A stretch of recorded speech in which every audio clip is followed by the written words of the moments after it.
Bonjour à tous et bienvenue sur notre chaîne Croisons nos savoirs.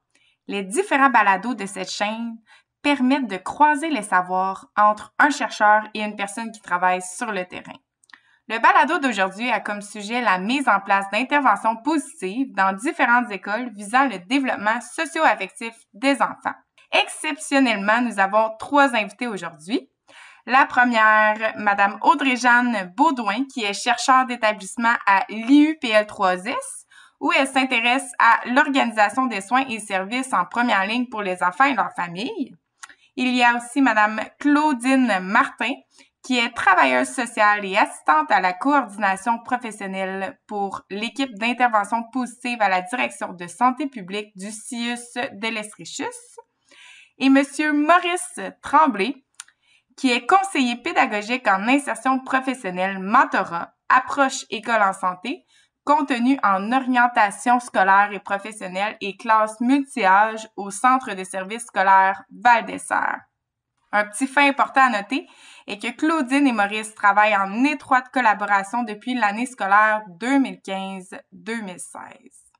Bonjour, je me nomme Maurice Tremblay. Je viens vous parler d'un projet avec Claudine Martin et Audrey-Jeanne Baudouin. C'est un projet qui existe depuis plusieurs années dans notre centre de service et on a établi un partenariat avec le CIUS CHU de l'Estrie. Je passerai la parole à Claudine tout de suite pour qu'elle nous explique un peu d'où ça part le partenariat entre le CIUS CHU de l'Estrie et le centre de service scolaire du Val-des-Serres. Oui, en fait, le partenariat est arrivé dans les années 2014-2015, puis pour ensuite travailler au niveau de la prévention-promotion dans les milieux scolaires primaires. Est venu par la suite une entente aussi avec Audrey-Jeanne, compte tenu que la santé publique de l'Estrie a entériné l'offre de service en 2019. Ça voulait dire que dans toute l'Estrie était pour être déployé l'offre de service qui favorise le développement socio-affectif des enfants 4-8 ans. Donc, de cette offre de service-là est venue aussi une offre de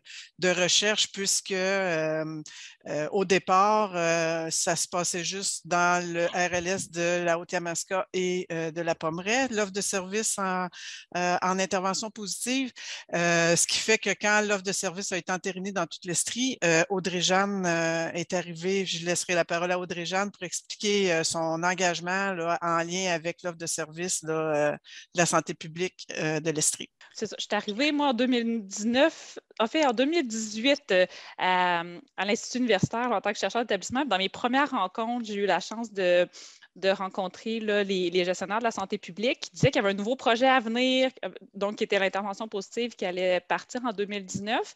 Puis comme c'était vraiment novateur, que ça n'avait jamais été fait d'être autant organisé, de mettre en place ce type d'intervention-là de façon régionale, on a décidé d'aller évaluer finalement l'implantation. Donc, pas voir les effets, mais vraiment accompagner l'équipe de la santé publique puis les partenaires des centres de services scolaires pour voir est-ce que c'est réaliste d'utiliser une telle intervention, puis est-ce que c'est quoi les barrières puis les facilitateurs. Puis c'est là qu'on s'est mis à tout collaborer ensemble. Puis là, notamment, dans ce projet de recherche-là, on a exploré en détail dans quelques écoles comment ça s'implantait l'intervention positive. Donc, dans une école, donc pour ne pas la nommer, l'école Eureka, où Maurice et Claudine travaillaient conjointement ensemble là, avec les gens de l'école. Je ne sais pas si vous voulez parler un peu comment ça a pris forme, l'intervention positive dans cette école-là.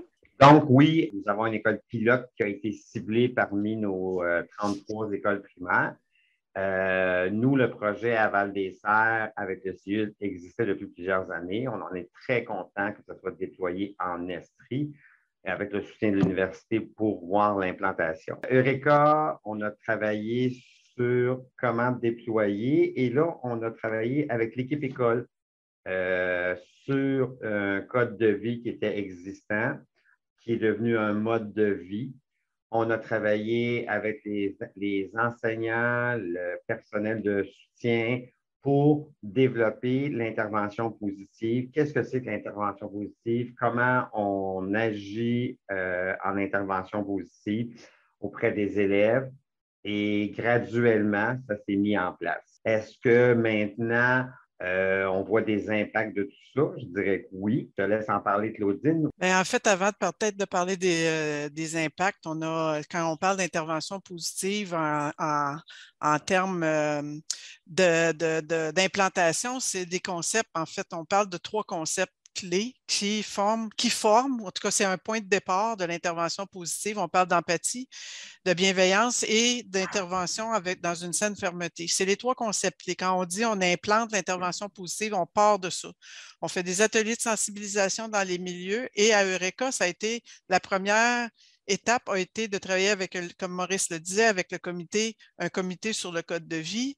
On a aussi eu comme intervention à faire auprès des intervenantes midi. On parle des services de garde, on parle des surveillantes du midi, où on leur a offert des ateliers, 3 ateliers, dont une sur les concepts clés, un autre qui a pu être, dépendamment du besoin du milieu. Puis c'est un petit peu ça, on est parti du besoin du milieu et on a créé autour des besoins, des actions, des moyens. On a mis en place des choses avec le milieu pour l'implantation de l'intervention positive. Les impacts c'est pas que c'est très facile à voir, mais les impacts sont quand même là puisque on revient toujours sur les mêmes bases, sur la base de l'intervention positive pour ramener les adultes à devenir des meilleurs intervenants auprès des enfants afin qu'il y ait la possibilité, les jeunes, de se retrouver dans un milieu où l'environnement est sain et sécuritaire et où ils ont envie d'être, donc de développer en plus leur sentiment d'appartenance. Mais ce qui est important de savoir, puis là, Maurice, tu pourras poursuivre, mais ce qui est important de savoir dans notre nouvelle approche, dans notre nouvelle offre de service, c'est qu'on part du milieu. On n'arrive pas dans le milieu avec un programme clé en main, on n'a rien contre les programmes clés en main, mais on arrive vraiment avec un sac à dos plein de possibilités. Mais si le besoin de l'école X est telle chose, on va sortir nos outils pour les amener à créer ou à faire un plan d'intervention, un plan d'action. Je veux dire, notre rôle, autant le rôle du centre de service que le rôle de la santé publique, des intervenants de la santé publique, c'est vraiment d'accompagner les milieux, de soutenir le milieu à partir du plan d'action qu'on a fait en co-construction et avec le milieu. Je peux me permettre aussi, là, dans le projet de recherche qu'on a fait, c'est pendant la première année d'implantation, donc en 2019-2020, pour rendre les choses assez difficiles pour tout le monde qui était impliqué. On évaluait dès les débuts, on ne donnait pas la chance à personne de connaître c'est quoi l'intervention positive puis se familiariser avec. Puis, tu dis, les 3 éléments clés de l'intervention positive, c'est la bienveillance, l'empathie, la saine fermeté. C'est sûr, c'est comme les concepts un peu théoriques, mais quand on demande aux gens qui ont été impliqués, c'est quoi l'élément marquant, bien, eux, ils vont tout le temps dire, ou à peu près, que c'est la posture d'accompagnement que vous adoptez, puis ensemble. Que, c'est l'aspect collaboratif entre le centre de services scolaires, la santé publique, puis la posture d'accompagnement je me souviens d'un verbatim qui disait, bien, vous n'arrivez pas en expert, même si vous l'êtes. Fait que cet élément clé-là, moi, je pense que, il est à même hauteur qu'il y a les 3 concepts clés d'empathie, bienveillance, saine fermeté, puis il y a la posture qui, ensemble, crée cette intervention positive-là. Parce que juste les concepts clés, sans la posture d'accompagnement, ce ne serait pas du tout l'intervention positive, je pense. Effectivement, Audrey-Jeanne, tu as raison quand tu dis que la posture d'accompagnement est importante. Claudine l'a déjà expliqué un petit peu, on n'arrive pas avec un petit kit complet et on prend les écoles là où ils sont. Par l'année passée, puis il y a 2 ans, dans l'implantation de l'intervention positive, il y a eu comme une baisse en disant « Ah non, ça ne marche pas, c'est pas efficace, c'est pas ça qu'il faut qu'on fasse, il faut qu'on revienne dans nos anciennes habitudes. » Et c'est ça l'accompagnement qu'on offre en partenariat avec le CIUS, de soutenir les gens. OK, c'est le même. OK, comment on va vous aider à reprendre le fil de l'intervention positive? On comprend que vous vivez ça présentement. C'est causé par ça. Fait que cet accompagnement-là que l'on fait avec les écoles, c'est là où ils sont au fur et à mesure où ils avancent. Il y a des écoles qui ont travaillé juste le code de vie, des écoles qui ont travaillé avec les intervenantes midi. C'est pas la même chose pour chacune des écoles. C'est pas comme Claudine l'a dit tantôt, un programme qui débarque, bien, tout le monde fait la même chose puis on s'en va là. Et c'est ça la belle opportunité que l'intervention positive nous apporte. Ce que je peux rajouter aussi, quand on parle d'intervention positive, on ne parle pas non plus de licorne on laisse faire ce que les enfants veulent. Claudine l'a bien dit tantôt, quand on parle de saine fermeté, c'est un cadre, c'est amener les élèves à développer leur cerveau pour être capable de comprendre ce qui se passe, apprendre à vivre avec des règles, apprendre à vivre en harmonie avec les autres élèves, avec les adultes. Donc, ça fait partie de l'intervention positive de mettre un cadre, d'avoir des conséquences à des choix que parfois ils vont faire. Est-ce que ça va être l'intervention positive va dire, ben oui, présentement, on a besoin de te retirer pour que tu puisses trouver d'autres solutions à ton comportement. Donc, c'est très intéressant, l'intervention positive, parce elle vient aider le développement du cerveau de l'enfant. C'est une approche développementale plutôt que comportementale. Donc, on ne travaille pas seulement sur le comportement, on travaille sur comment développer le cerveau de l'enfant. Ce que j'amènerais aussi, puis je pense que Claudine, je vais te repasser la POC, on en est rendu où aujourd'hui dans toutes nos écoles primaires et secondaires de l'esprit? Ce que je voulais revenir, ce que je voulais revenir tantôt, Maurice, là, par rapport aux écoles primaires, on travaille avec le milieu, on travaille avec les adultes du milieu, mais là où est-ce qu'on veut avoir aussi un levier dans nos futures interventions, puis ça fait partie de notre offre de service, c'est aussi auprès des parents. Donc, qu'est-ce qui est fait à l'école? Ce qu'on veut, ce qu'on souhaite, c'est aussi sensibiliser et développer avec les parents leur connaissance sur l'intervention positive, de bien comprendre que pourquoi mon enfant fait une crise, il fait une crise pour telle raison. Donc, ce qu'on fait dans les milieux scolaires, on souhaite aussi le transférer ou l'amener auprès des parents, donc de faire de la sensibilisation, de faire des cafés-rencontres, de faire des groupes de parents pour qu'ils développent ces connaissances-là au niveau de la cohérence puis de la constance. C'est un petit bout, ça, qui est à travailler en équipe afin qu'on puisse davantage développer ce levier-là. Ben, je vais laisser Audrey-Jeanne parler du nombre d'écoles qui ont été approchées et qui ont été évaluées à travers la recherche, mais ce qu'il faut aussi comprendre, c'est qu'on a une offre de services qui regroupe les services de garde, les CPE et les écoles primaires, mais aussi on a une nouvelle offre de services au secondaire et post-secondaire, qui est aussi l'implantation de l'intervention positive. Donc, le constat qu'on fait, c'est qu'il y a comme un continuum en peu de temps, puisque c'est une nouvelle approche, c'est une nouvelle offre de service qui est déployée par la santé publique avec les milieux scolaires. Bien, on part du jeune de 4 ans et on va intervenir et démontrer et amener et implanter l'intervention positive aussi jusqu'au centre de formation professionnelle et au centre de formation pour adultes. Donc, on est plus dans la continuité. Donc, c'est une belle opportunité qu'on a. Bon, c'est sûr que ça vient avec la deuxième offre de service vient avec la pandémie, puisqu'on est dans la santé mentale positive des jeunes, c'est-à-dire développer les environnements pour le bien-être des jeunes, donc travailler sur le positif au lieu pas nécessairement de plus travailler sur les pathologies, parce que les pathologies sont travaillées avec nos collègues de santé mentale jeunesse ou de la DPJE, mais nous, en prévention, en amont, on a un moyen de pouvoir travailler avec les milieux pour développer une meilleure santé mentale chez nos jeunes et même, je dirais, aujourd'hui, chez nos adultes. Fait que je vais laisser Audrey-Jeanne expliquer le nombre d'écoles qu'on a ciblées là, dans notre offre de service. Je pense que je vais embarquer juste pour le volet secondaire, post-secondaire. Je reviens pour le primaire, mais pour le volet secondaire, post-secondaire qui vient juste finalement d'être implanté, je trouve que ça montre bien à quel point aussi la proactivité puis la mobilisation des acteurs, puis ça, je tiens à le souligner, c'est quelque chose qui est ressorti aussi dans la recherche, à quel point de partage,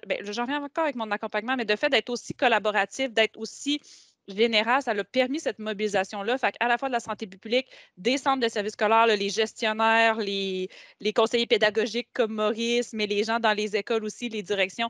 Fait que je trouve que cette mobilisation-là était vraiment bien. Puis là, elle est en train de prendre l'expansion au niveau secondaire, au niveau post-secondaire. Puis ça va même ouvrir, là, on fait un nouveau projet de recherche là-dessus aussi. Fait qu'on espère qu'avec une programmation complète finalement de recherche, être capable de démontrer que c'est réaliste d'implanter l'intervention positive dans ces différents milieux-là, puis éventuellement, c'est quoi les effets là, chez les adultes qui sont accompagnés, puis chez les jeunes qui sont un peu plus la finalité. Donc, en tout cas, je trouve ça inspirant de voir à quel point vous avez réussi à mobiliser beaucoup de monde autour de ce projet-là qui fait du sens puis qui est vraiment dans l'air du temps.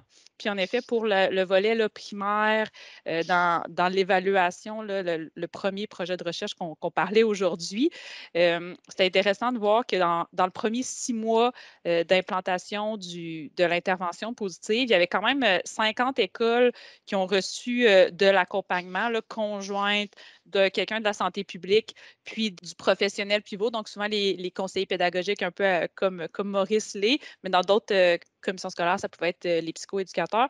Donc, il y a quand même 50 écoles dans les premiers 6 mois qui en ont bénéficié parce que, bon, tout ça a arrêté brusquement en mars 2020. On aurait espéré que ça continue. C'est impressionnant, puis on a documenté avec cette recherche-là que malgré que c'était juste le premier 6 mois, que tout le monde devait comprendre l'intervention positive, qui n'était pas nécessairement facile, un peu comme Maurice disait, là, des fois, ils pensent que les gens arrivent avec une vision un peu de licorne, ne comprennent pas trop c'est quoi la saine fermeté, fait que vous aviez un peu de débroussaillage à faire.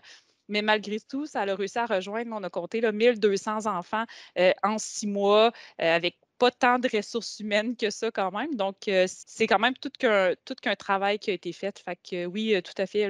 Puis je vous relance de félicitations, Claudine, Maurice et à toutes vos équipes pour cette belle réussite-là. On est allé dans une école, puis ça faisait quand même un petit bout qu'on n'était pas allé, là, puis on rencontrait les intervenantes du midi. La dernière fois qu'on les a vues, c'est la journée où tout a fermé, je pense le 12 ou le 13 mars. On s'est d'ailleurs rappelé ça, parce que c'était dans cette école-là qu'on était ce matin-là. Mais on la voit, l'évolution. On n'a pas été là pendant 1 an et demi. On n'a pas nécessairement fait d'atelier de sensibilisation, mais on les sent très préoccupés par le développement des enfants au détriment du comportement. Il va en avoir, puis là, je te donne un exemple. Une intervenante qui a dit moi, il y a un élève avec qui je travaille au service de garde, un jeune, qui est très, très, très, très impoli. Puis elle dit, moi, ce qu'il fallait que je fasse, c'est de créer le lien avec lui. Je ne veux pas le mettre dehors de mon groupe. Comme, tu sais, avant, on faisait ça facilité. Elle, là, ce qu'elle voulait, là, c'était vraiment créer le lien avec lui et l'amener à modifier ses comportements parce qu'elle savait que quand il agissait comme ça, c'est parce qu'il y avait un besoin qui n'était pas comblé ou c'est parce que c'est ce qu'il vit à la maison. Fait qu'elle voulait comme l'amener à modifier. Il va être accepté pareil, même s'il ne m'envoie pas chier, là. Fait qu'elle a travaillé, puis elle travaille fort pour l'intégrer, ce jeune-là.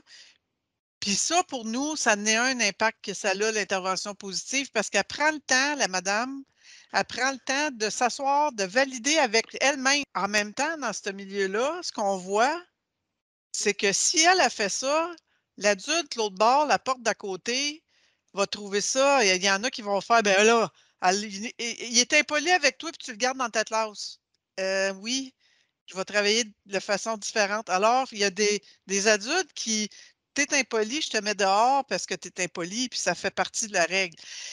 Fait que ces petites choses-là, c'est vraiment par des petits gestes qu'on sent que les intervenantes vont travailler avec les enfants de façon différente pour donner la possibilité d'apprendre d'autres choses. Si chez eux, cet enfant-là, il entend juste sacrer, puis qu'il arrive à l'école, puis qu'il fait ça, ben c'est juste ça qu'il connaît. Fait que moi, comme adulte, dans un milieu scolaire d'éducation, je dois m'assurer qu'ils comprennent qu'il y a d'autres façons de s'exprimer pour être entendu et reconnu. C'est un peu dans ces impacts-là minimes, mais c'est ces impacts-là qu'on voit dans les milieux qu'on a commencé à travailler. Pour un petit impact simple aussi, beaucoup d'intervenants dans cette école-là n'utilisent plus le non, cours pas, non, fais pas ça.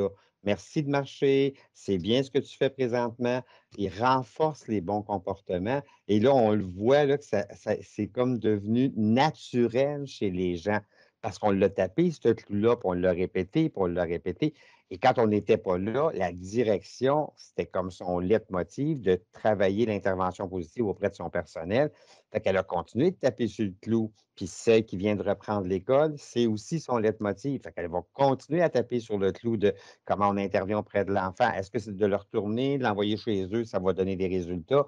C'est pas comme ça qu'on va l'accompagner et qu'on va le soutenir. C'est tous ces petits pas-là qui se font depuis plusieurs années parce qu'il y a une direction qui est là, parce qu'il y a une équipe école qui s'est investie, puis les membres qui étaient plus résistants à l'intervention positive, ben, ont appris puis que ça avait des effets sur leurs élèves dans leur classe, en voyant l'effet sur leurs élèves dans leur classe.